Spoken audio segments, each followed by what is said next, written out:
The Velveteen Rabbit by Margery Williams, read by Sarah Gay. There once was a Velveteen Rabbit, and in the beginning he was really splendid. He was fat and bunchy, as a rabbit should be. His coat was spotted brown and white. He had real thread whiskers, and his ears were lined with pink satin. On Christmas morning, when he sat wedged in the top of the boy's stocking, with a sprig of holly between his paws, the effect was charming. There were other things in the stocking, nuts and oranges and a toy engine, and chocolate almonds and a clockwork mouse. But the rabbit was quite the best of all. For at least 2 hours the boy loved him. And then aunts and uncles came to dinner, and there was a great rustling of tissue paper and unwrapping of parcels, and in the excitement of looking at all the new presents, the Velveteen Rabbit was forgotten. For a long time he lived in the toy cupboard or on the nursery floor, and no one thought very much about him. He was naturally shy, and being only made of velveteen, some of the more expensive toys quite snubbed him. The mechanical toys were very superior and looked down upon everyone else. They were full of modern ideas and pretended they were real. The model boat, who had lived through 2 seasons and lost most of his paint, caught the tone from them and never missed an opportunity of referring to his rigging in technical terms. The rabbit could not claim to be a model of anything, for he didn't know that real rabbits existed. He thought they were all stuffed with sawdust like himself, and he understood that sawdust was quite out of date and should never be mentioned in modern circles. Even Timothy, the jointed wooden lion, who was made by the disabled soldiers and should have had broader views, put on airs, and pretended he was connected with government. Between them all, the poor little rabbit was made to feel himself very insignificant and commonplace, and the only person who was kind to him at all was the Skin Horse. The Skin Horse had lived longer in the nursery than any of the others. He was so old that his brown coat was bald in patches and showed the seams underneath, and most of the hairs in his tail had been pulled out to string bead necklaces. He was wise, for he had seen a long succession of mechanical toys arrive to boast and swagger, and by break their mainsprings and pass away. And he knew that they were only toys and would never turn into anything else.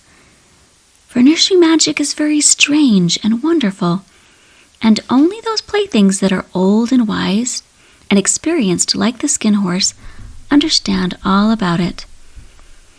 "What is real?" asked the rabbit one day when they were lying side by side near the nursery fender before Nana came to tidy the room. "Does it mean having things that buzz inside you and a stick-out handle?" "Real isn't how you are made," said the Skin Horse. "It's a thing that happens to you. When a child loves you for a long, long time, not just to play with, but really loves you, then you become real." "Does it hurt?" asked the rabbit. "Sometimes," said the Skin Horse, for he was always truthful. "When you are real, you don't mind being hurt." "Does it happen all at once, like being wound up?" he asked. "Or bit by bit?" "It doesn't happen all at once," said the Skin Horse. "You become. It takes a long time. That's why it doesn't happen often to people who break easily or have sharp edges or who have to be carefully kept. Generally, by the time you are real, most of your hair has been loved off and your eyes drop out and you got loose in the joints and very shabby. But these things don't matter at all, because once you are real, you can't be ugly, except to people who don't understand." "I suppose you're real?" said the rabbit. And then he wished he had not said it, for he thought the Skin Horse might be sensitive. But the Skin Horse only smiled. "The boy's uncle made me real," he said. "That was a great many years ago. But once you are real, you can't become unreal again. It lasts for always." The rabbit sighed. He thought it would be a long time before this magic called real happened to him. He longed to become real, to know what it felt like. And yet, the idea of growing shabby and losing his eyes and whiskers was rather sad. He wished that he could become it without these uncomfortable things happening to him. There was a person called Nana who ruled the nursery. Sometimes she took no notice of the playthings lying about, and sometimes, for no reason whatsoever, she went swooping about like a great wind and hustled them away into cupboards. She called this tidying up, and the playthings all hated it, especially the tin ones. The rabbit didn't mind it so much, for wherever he was thrown, he came down soft. One evening, when the boy was going to bed, he couldn't find the china dog that always slept with him. Nana was in a hurry, and it was too much trouble to hunt for china dogs at bedtime, so she simply looked about her, and seeing that the toy cupboard stood open, she made a swoop. "Here," she said, "take your old bunny. He'll do to sleep with you." And she dragged the rabbit out by one ear and put him into the boy's arms. That night, and for many nights after, the Velveteen Rabbit slept in the boy's bed. At first, he found it rather uncomfortable, for the boy hugged him very tight, and sometimes he rolled over him, and sometimes he pushed him so far under the pillow that the rabbit could scarcely breathe. And he missed, too, those long moonlit hours in the nursery, when all the house was silent, and his talks with the skin horse. But very soon he grew to like it, for the boy used to talk to him, and made nice tunnels for him under the bedclothes that he said were like the burrows the real rabbits lived in. And they had splendid games together, in whispers, when Nana had gone away to her supper and left the nightlight burning on the mantelpiece. And when the boy dropped off to sleep, the rabbit would snuggle down close under his little warm chin and dream, with the boy's hands clasped close round him all night long. And so time went on, and the little rabbit was very happy, so happy that he never noticed how his beautiful velveteen fur was getting shabbier and shabbier, and his tail becoming unsewn, and all the pink rubbed off his nose where the boy had kissed him. Spring came, and they had long days in the garden, for wherever the boy went, the rabbit went too. He had rides in the wheelbarrow, and picnics on the grass, and a lovely fairy hut built for him under the raspberry canes behind the flower border. And once, when the boy was called away suddenly to go out to tea, the rabbit was left out on the lawn until long after dusk, and Nana had to come look for him with a candle, because the boy couldn't go to sleep unless he was there. He was wet through with dew, and quite earthy from diving into the burrows the boy had made for him in the flower bed, and Nana grumbled as she rubbed him off with a corner of her apron. "You must have your old bunny," she said. "Fancy all that fuss for a toy." The boy sat up in bed and stretched out his hands. "Give me my bunny," he said. "You mustn't say that. He isn't a toy. He's real." When the little rabbit heard that, he was happy, for he knew that what the skin horse had said was true at last. The nursery magic had happened to him, and he was a toy no longer. He was real. The boy himself had said it.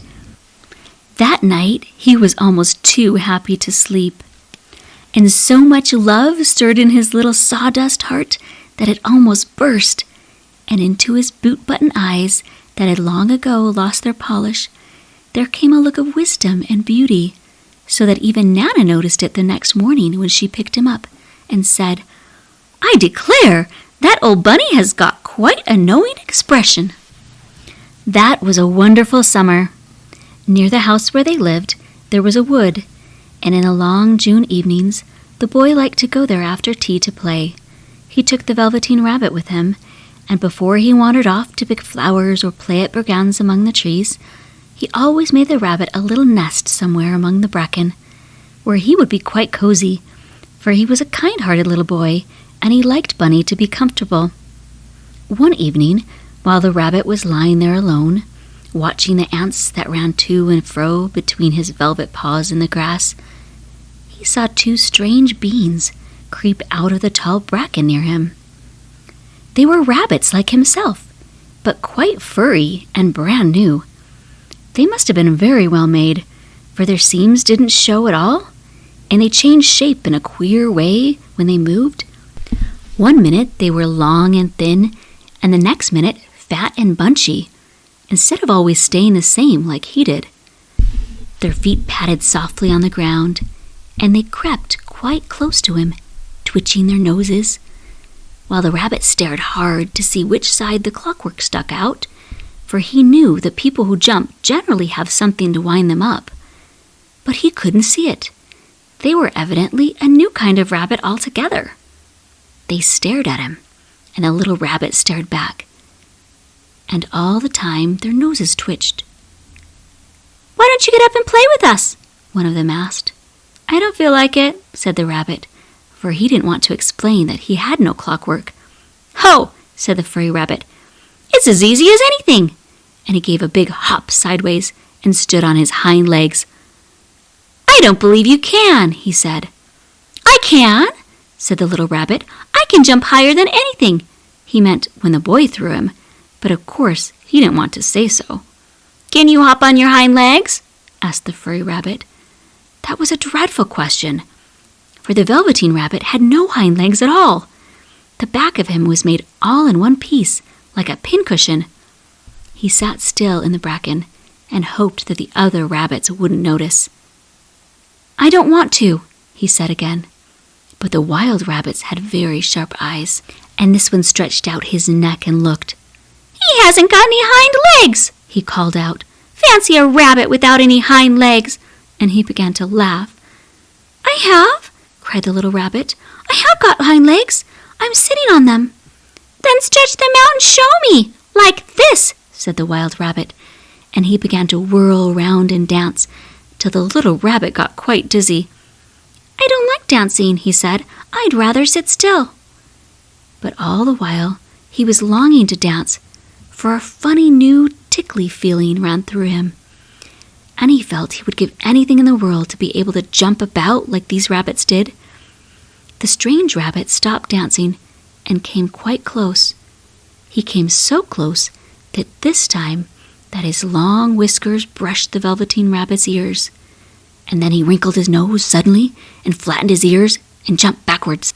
"He doesn't smell right," he exclaimed. "He isn't a rabbit at all. He isn't real." "I am real," said the little rabbit. "I am real. The boy said so." And he nearly began to cry. Just then there was a sound of footsteps, and the boy ran past near them, and with a stamp of feet and a flash of white tails, the 2 strange rabbits disappeared. "Come back and play with me," called the little rabbit. "Oh, do come back. I know I'm real." But there was no answer. Only the little ants ran to and fro, and the bracken swayed gently where the 2 strangers had passed. The Velveteen Rabbit was all alone. "Oh dear," he thought. "Why did they run away like that? Why couldn't they stop and talk to me?" For a long time he lay very still, watching the bracken and hoping that they would come back. But they never returned, and presently the sun sank lower, and the little white moths fluttered out, and the boy came and carried him home. Weeks passed, and the little rabbit grew very old and shabby. But the boy loved him just as much. He loved him so hard that he loved all his whiskers off, and the pink lining to his ears turned gray, and his brown spots faded. He even began to lose his shape, and he scarcely looked like a rabbit anymore, except to the boy. To him he was always beautiful, and that was all that the little rabbit cared about. He didn't mind how he looked to other people, because the nursery magic had made him real. And when you are real, shabbiness doesn't matter. And then, one day, the boy was ill. His face grew very flushed, and he talked in his sleep, and his little body was so hot that it burned the rabbit when he held him close. Strange people came and went in the nursery, and a light burned all night, And through it all, the little Velveteen Rabbit lay there, hidden from sight under the bedclothes, and he never stirred, for he was afraid that if they found him, someone might take him away, and he knew that the boy needed him. It was a long, weary time, for the boy was too ill to play, and the little rabbit found it rather dull with nothing to do all day long. But he snuggled down patiently and looked forward to the time when the boy should be well again, and they would go out in the garden amongst the flowers and the butterflies and play splendid games in Raspberry Thicket like they used to. All sorts of delightful things he planned, and while the boy lay half asleep, he crept up close to the pillow and whispered them in his ear. And presently the fever turned, and the boy got better. He was able to sit up in bed and look at picture books, while the little rabbit cuddled close at his side. And one day they let him get up and dress. It was a bright sunny morning, and the windows stood wide open. They had carried the boy out onto the balcony, wrapped in a shawl, and the little rabbit lay tangled up among the bedclothes, thinking. The boy was going to the seaside tomorrow. Everything was arranged, and now it only remained to carry out the doctor's orders. They talked about it all, while the little rabbit lay under the bedclothes, with just his head peeping out, and listened. The room was to be disinfected, and all the books and toys that the boy had played with in the bed must be burnt. "Hooray!" thought the little rabbit. "Tomorrow we shall go to the seaside." For the boy had often talked of the seaside, and he wanted very much to see the big waves coming in, and the tiny crabs, and the sand castles. Just then, Nana caught sight of him. "How about his old bunny?" she asked. "That?" said the doctor. "Why, it's a mess of scarlet fever germs. Burn it at once. What nonsense! Get him a new one. He mustn't have that any more." And so the little rabbit was put into a sack with the old picture books and a lot of rubbish, and carried out to the end of the garden behind the fowl house. That was a fine place to make a bonfire, only the gardener was too busy just then to attend to it. He had the potatoes to dig and the green peas to gather, but the next morning he promised to come quite early and burn the whole lot. That night the boy slept in a different bedroom, and he had a new bunny to sleep with him. It was a splendid bunny, all white plush with real glass eyes, but the boy was too excited to care very much about it, for tomorrow he was going to the seaside, and that in itself was such a wonderful thing that he could think of nothing else. And while the boy was asleep, dreaming of the seaside, the little rabbit lay among the old picture books in the corner behind the fowl house, and he felt very lonely. The sack had been left untied, and so, by wriggling a bit, he was able to get his head through the opening and look out. He was shivering a little, for he had always been used to sleeping in a proper bed, and by this time his coat had worn so thin and threadbare from hugging that it was no longer any protection to him. Nearby he could see the thicket of raspberry canes, growing tall and close like a tropical jungle, in whose shadow he had played with a boy on bygone mornings. He thought of those long sunlit hours in the garden, how happy they were, and a great sadness came over him. He seemed to see them all pass before him, each more beautiful than the other.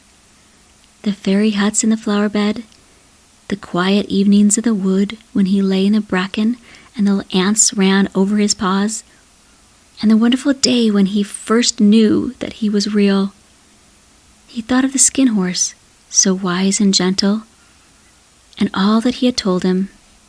Of what use was it to be loved and lose one's beauty and become real if it all ended like this? And a tear, a real tear, trickled down his little shabby velvet nose and fell to the ground. And then a strange thing happened, for where the tear had fallen, a flower grew out of the ground, a mysterious flower, not at all like any that grew in the garden. It had slender green leaves, the color of emeralds, and in the center of the leaves a blossom like a golden cup. It was so beautiful that the little rabbit forgot to cry and just lay there watching it. And presently the blossom opened, and out of it there stepped a fairy. She was quite the loveliest fairy in the whole world. Her dress was of pearl and dewdrops, and there were flowers round her neck and in her hair, and her face was like the most perfect flower of all. And she came close to the little rabbit and gathered him up in her arms and kissed him on his velveteen nose that was all damp from crying. "Little rabbit," she said, "don't you know who I am?" The little rabbit looked up at her, and it seemed to him that he had seen her face before, but he couldn't think where. "I am a nursery magic fairy," she said. "I take care of all the playthings that the children have loved. When they are old and worn out, and the children don't need them anymore, then I come and take them away with me and turn them into real." "Wasn't I real before?" asked the little rabbit. "You were real to the boy," said the fairy, "because he loved you. Now you shall be real to everyone." And she held the little rabbit close in her arms and flew with him into the wood. It was light now, for the moon had risen. All the forest was beautiful, and the fronds of the bracken shone like frosted silver. In the open glade between the tree trunks, the wild rabbits danced with their shadows on the velvet grass, but when they saw the fairy, they all stopped dancing and stood around in a ring to stare at her. "I've brought you a new playfellow," the fairy said. "You must be very kind to him and teach him all he needs to know in Rabbitland, for he is going to live with you forever and ever." And she kissed the little rabbit again and put him down on the grass. "Run and play, little rabbit," she said. But the little rabbit sat quite still for a moment and never moved, for when he saw all the wild rabbits dancing around him, he suddenly remembered about his hind legs, and he didn't want them to see that he was made all in one piece. He did not know that when the fairy kissed him that last time, she had changed him altogether, and he might have sat there a long time, too shy to move, if just then something hadn't tickled his nose, and before he thought what he was doing, he lifted his hind toe to scratch it. And he found that he actually had hind legs. Instead of dingy velveteen, he had brown fur, soft and shiny. His ears twitched by themselves, and his whiskers were so long that they brushed the grass. He gave one leap, and the joy of using those hind legs was so great that he went springing about the turf on them, jumping sideways and whirling round as the others did, and he grew so excited that when he did stop to look for the fairy, she had gone. He was a real rabbit at last, at home with the other rabbits. Autumn passed, and winter, and in the spring, when the days grew warm and sunny, the boy went out to play in the wood behind the house. And while he was playing, 2 rabbits crept out from the bracken and peeped at him. One of them was brown all over, but the other had strange markings under his fur, as though long ago he had been spotted, and the spots still showed through. And about his little soft nose and his round black eyes there was something familiar, so that the boy thought to himself, "Why, he looks just like my old bunny that was lost when I had scarlet fever." But he never knew that it really was his own bunny, come back to look at the child who had first helped him to be real.